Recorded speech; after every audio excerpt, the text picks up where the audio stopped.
Lancement d'un outil de plaidoyer pour la promotion de la planification familiale et des politiques de développement au Bénin. La cérémonie s'est déroulée mardi à Cotonou.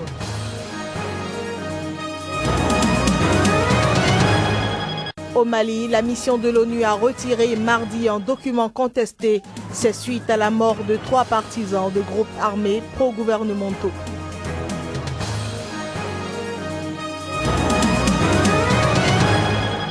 Certification de l'assassinat et de l'incinération des 43 étudiants disparus au Mexique. Les proches des victimes rejettent cette thèse des autorités judiciaires.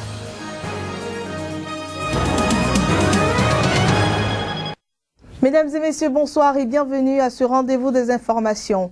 La planification familiale, une stratégie clé du développement national, c'est la substance de l'idée qui a motivé les acteurs du monde sanitaire ainsi que les partenaires à élaborer un outil de plaidoyer dénommé Engage Bénin, un outil qui a été officiellement lancé mardi à Cotonou. La population du Bénin augmente à un rythme effréné. L'espérance de vie y est limitée et le taux d'instruction scolaire n'est pas fameux. Chaque année, le nombre de Béninois augmente de 300 000. Face à cette ascendance, les autorités du pays souffrent à satisfaire les besoins de près de 10 millions d'habitants constituant le peuple béninois. Parmi les conséquences de cette démographie rapide, la mortalité maternelle et infantile, une résultante de la faible adhésion à la planification familiale. Et pourtant, il s'agit d'une stratégie clé de développement pour la nation.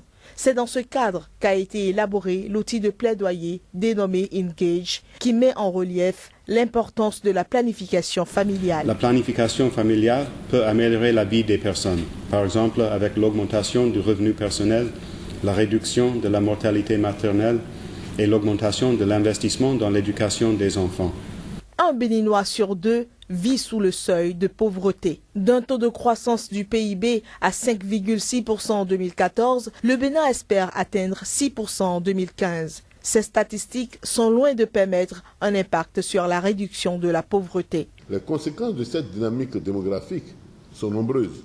Entre autres, la réduction de la superficie cultivable, qui passera de 1,04 hectare en 2002 à 0,25 hectares en 2025. La terre nourricière ne suffira pas si nous continuons à cette allure pour nourrir. Au Bénin, on compte 87 décès pour 1000 naissances avant l'âge d'1 an si l'intervalle entre la naissance précédente est moins de 2 années. Chaque jour, 4 femmes meurent de complications liées à la grossesse, soit 1500 femmes par année. À la base, les grossesses non désirées, car peu de femmes utilisent les méthodes de planification familiale. Nous sommes encore à 8% de prévalence chez les femmes en union qui utilisent très peu les méthodes modernes de contraception. Il est donc indispensable d'exhorter les futurs élus locaux sur la nécessité de dégager des lignes budgétaires en faveur de la planification familiale dans les prochains plans de développement de nos communes.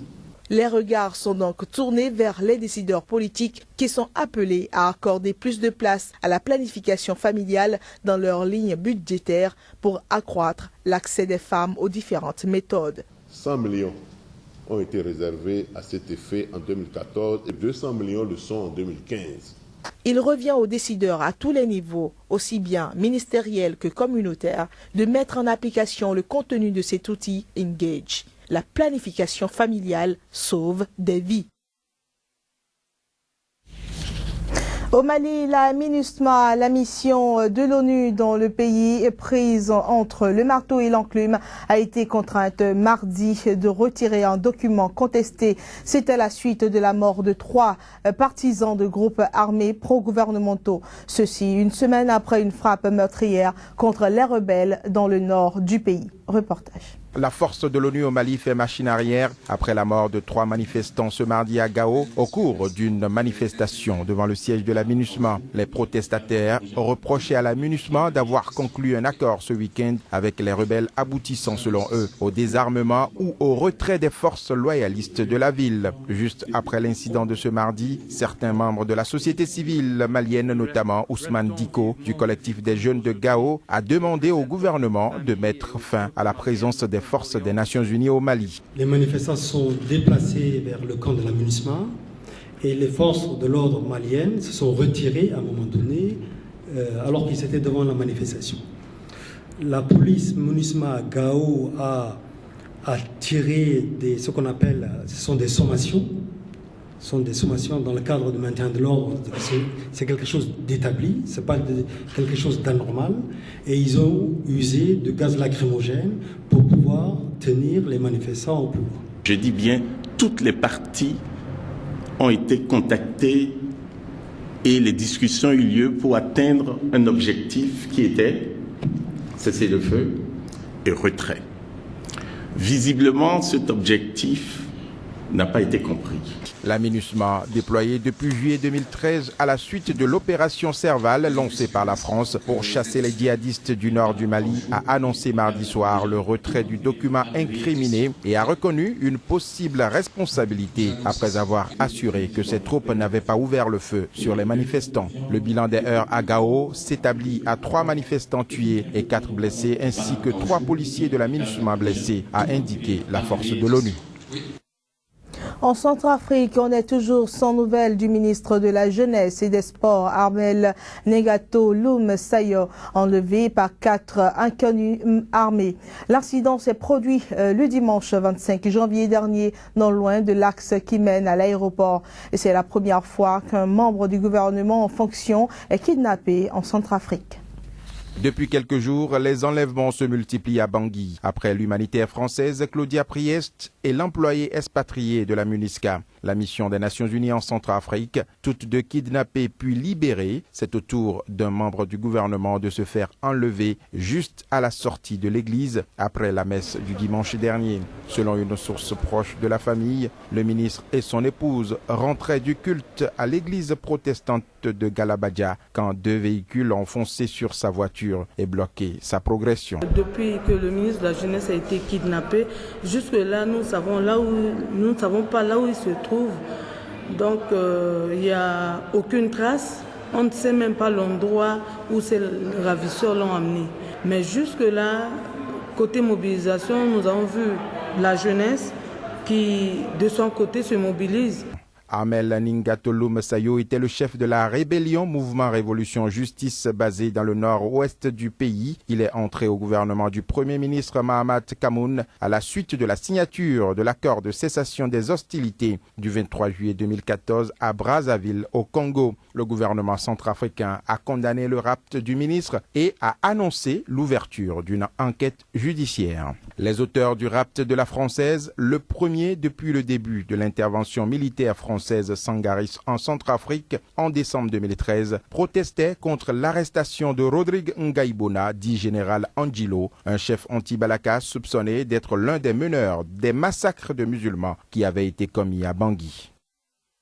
Le Ghana, qui fait face à de nombreux problèmes énergétiques, a signé cette semaine un accord avec les compagnies Eni et Vitol en vue du développement d'un projet intégré de gaz et de pétrole dans les champs pétroliers du Cap 3 Pointes.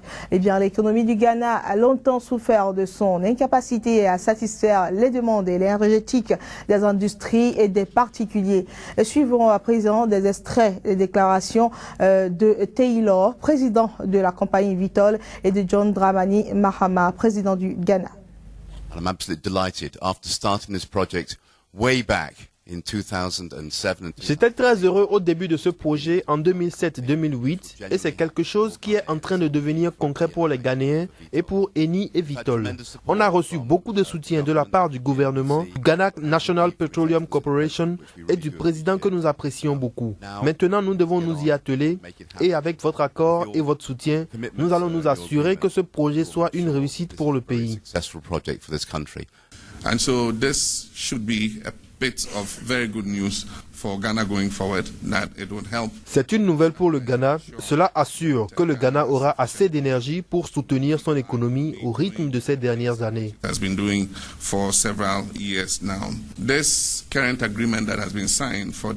L'accord d'investissement signé par le CAP des 3 points est à hauteur de 7 milliards de dollars. C'est environ 12% du total de 53,3 milliards de dollars. C'est sans doute le plus gros investissement sur le continent africain cette année.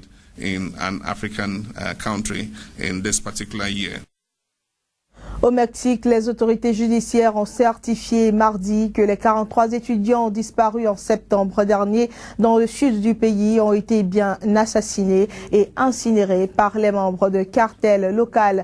Une thèse que les proches de ces disparus rejettent formellement. À présent, nous vous proposons de suivre la revue de presse de la rédaction de SICA, une revue à vous présenter par Joël Yetanji.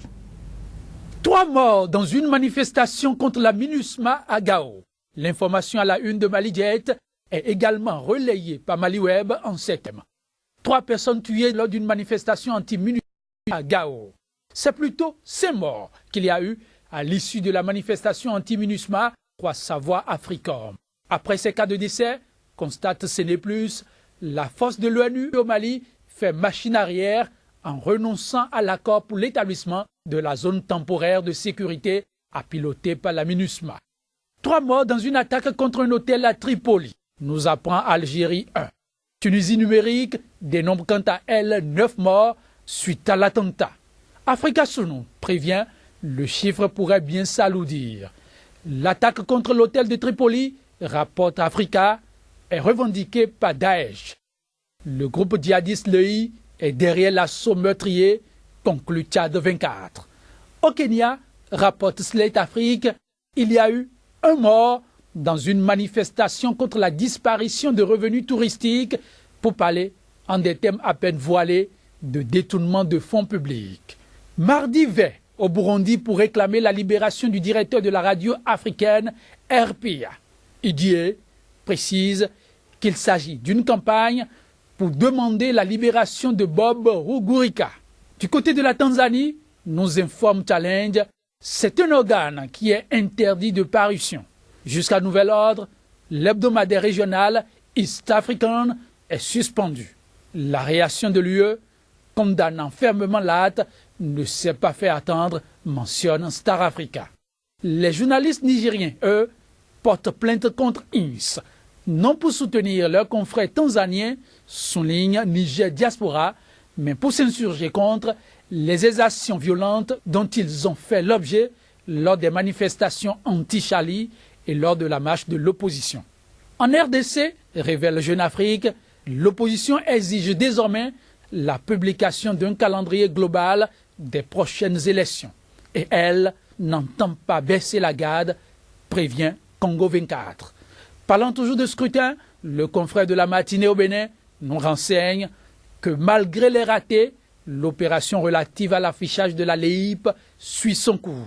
Fraternité, autre quotidien béninois, s'intéresse quant à lui à une autre opération, celle dite opération hôpitaux morts, paralysant les centres de santé.